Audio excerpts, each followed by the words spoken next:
What's going on, Dub Squad? It's your boy Justin, aka Dub Sauce, here back with another NBA discussion video. And before I start, I just want to ask you guys to drop a like on this video right now.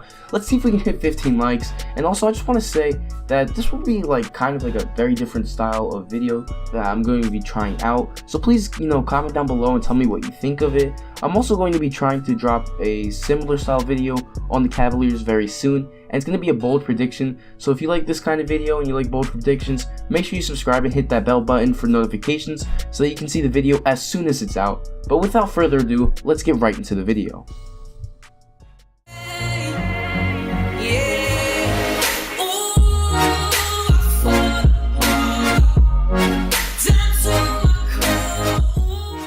So after watching the Utah Jazz beat the Thunder in the playoffs this year in 6 games, which could have easily been 5 if they hadn't blown that huge lead, but it's obvious OKC has a lot of problems. I mean, a team that was supposed to be better than the Cavs, Celtics, Rockets, and possibly even the Warriors lost in the first round of playoffs to a team that many fans thought even wasn't going to make the playoffs, and that's not a knock on them, just the way it looked at the time. Nobody really thought that, except for maybe some Utah fans, honestly. But at this point, it's pretty clear that Paul George will be leaving. If you don't believe me, I'll put the article on the screen right now, and maybe in the description. But OKC is stuck with either a $28 million contract with Carmelo Anthony, or they will face him leaving too, as he's unhappy with his role. And this brings up the real question. Is Russell Westbrook the worst teammate in the NBA? Now, hold off your dislikes. I'm saying worst teammate, not player, okay? Russell Westbrook is still the second best point guard in the league behind Stephen Curry skill-wise, in my opinion. But he is just not a good point guard, okay? Westbrook plays more like a short shooting guard who was put at point guard solely because he's not 6'6". And that has its own issues. He can't seem to help the team win. I mean, as you look back at Westbrook's career and you see the help he's had, Kevin Durant, a young James Harden, Serge Ibaka back when he was good, one of the best defensive players in the league, Oladipo, Roberson, Adams, Cantor, Paul George, and Carmelo Anthony. And when you can't win with any of these players, something has to be wrong. I mean, after a certain point, you can't just be blaming coaching, or you can't just call Durant a snake. You have to look at the alpha dog and the point guard who's supposed to be the leader of the team, the man who should have led them to a championship or at least some success. But that hasn't happened, and quite frankly, most of these players have gotten better after leaving Westbrook. Kevin Durant won MVP when Westbrook was injured during his OKC days, and afterwards he's having the best seasons of his career since then on the Warriors. James Harden, and yes, I know he had a 6-man role with Westbrook, but he's now a top 4 player in the league and is better than Russell Westbrook. I mean, who's to say if OKC had gotten rid of Russ instead of Harden, that Harden wouldn't have blossomed into the same kind of player?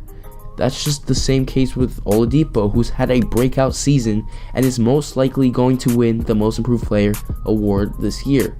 Even Sabonis was showing off against Cleveland this year, even dropping 30 in Game 3, I believe, and helping them take Cleveland to 7, even though they lost in the end. It was still a great effort by both of them. And I'll tell you, there are so many other people who would have won with the talent Westbrook has had, or is having success without that kind of help.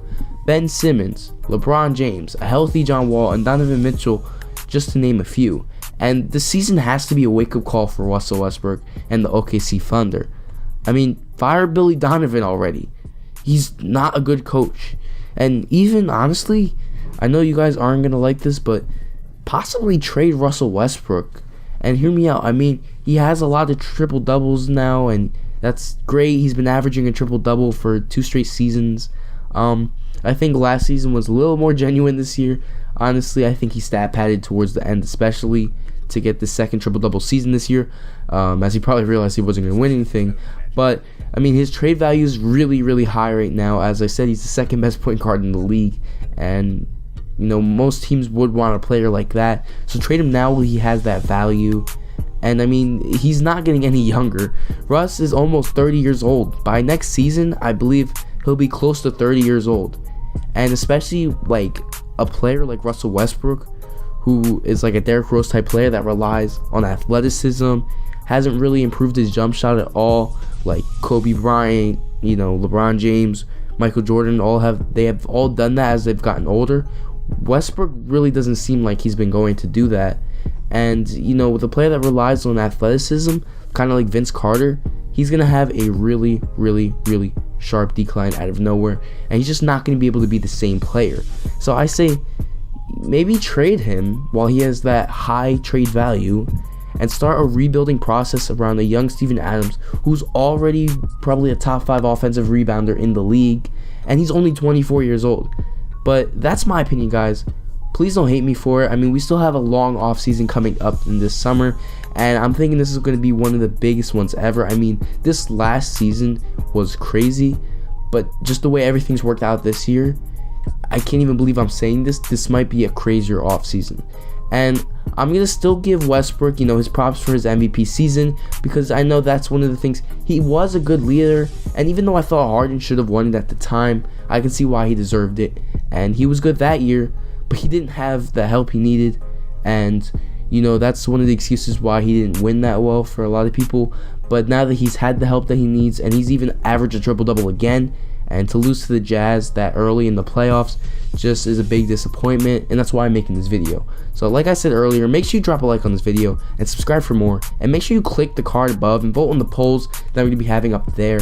And, you know, just so I can hear your opinion, get some of your thoughts, and we'll see who's right here, me or you guys. So also, I'm going to be starting some post notification shoutouts like a lot of other people do, and basically just, you know, give you guys some gratitude, shout out some smaller YouTubers, and I'll be putting you guys in the videos. So turn on notifications and you just comment #DubSquad, and I may pick you for the next video. But with that being said, just now, peace. I woke up in Chris Brown's body, so how this shit turned into Freaky Friday, but we got no choice but to turn this sideways. I can't believe that it's Freaky Friday.